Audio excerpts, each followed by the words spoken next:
రైతులకు సంబంధించిన ధాన్యం గురించి అడిగినారని ఆ డ్రైవర్ను తొలగించినాము అని చెప్పే మాట అవాస్తవము. అతను ఆర్టీసీ నేరుగా ఉద్యోగి కాదు, హైర్ బస్సుకు సంబంధించిన ఉద్యోగి. అయినప్పటికీ ఆ బస్సు యజమానికి చెప్పడం జరిగింది అతని ఉద్యోగం నుంచి తొలగించేటువంటి ప్రయత్నం చేయవద్దని. దీనిపైనే రాజకీయం చేసే ప్రయత్నం చేస్తూ ఉన్నారు. ఆ అశోక్ ఎవరైతే మాట్లాడినారో ధాన్యంకు సంబంధించి రైతుల పక్షాన మేము తప్పకుండా పాజిటివ్ క్రిటిసిజాన్ని ఫేస్ చేయడానికి రెడీగా ఉన్నాం. మేము ఆ యొక్క పాడి ప్రొక్యూర్మెంట్ మీద ప్రభుత్వం మొత్తం యంత్రాంగం అంతా పనిచేస్తూ ఉంది.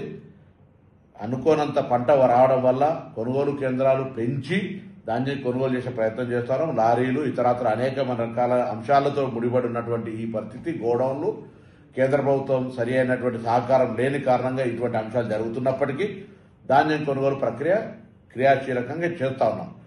ఆ సందర్భంగా ఆ అశోక్ అనే వ్యక్తి డ్రైవర్ ప్రైవేట్ హైర్ బస్సుకు సంబంధించిన వ్యక్తి మాట్లాడితే దాన్ని స్వాగతించడం తప్ప ఎక్కడ మేము సంస్థ పట్ల ఎవరు కూడా మా యాజమాన్యం అటువంటి చర్య తీసుకోమని అతను చెప్పలేదు. నేను ఇప్పుడే ఆర్టీసీ మేనేజింగ్ డైరెక్టర్ గారితో మిగతా ఆ ప్రైవేట్ బస్సుకు సంబంధించిన యాజమాన్యాన్ని కూడా చెప్పడం జరిగింది. అతను ఉద్యోగం నుంచి తొలగించే ప్రశ్న లేదు. ఇటువంటి తప్పుడు ప్రచారం చేయొద్దని కోరుతా ఉన్నాం. ఆ అశోక్ కంటిన్యూగా ఉద్యోగం చేసుకునేటువంటి అవకాశం హైర్ బస్సులో ఉంటుంది.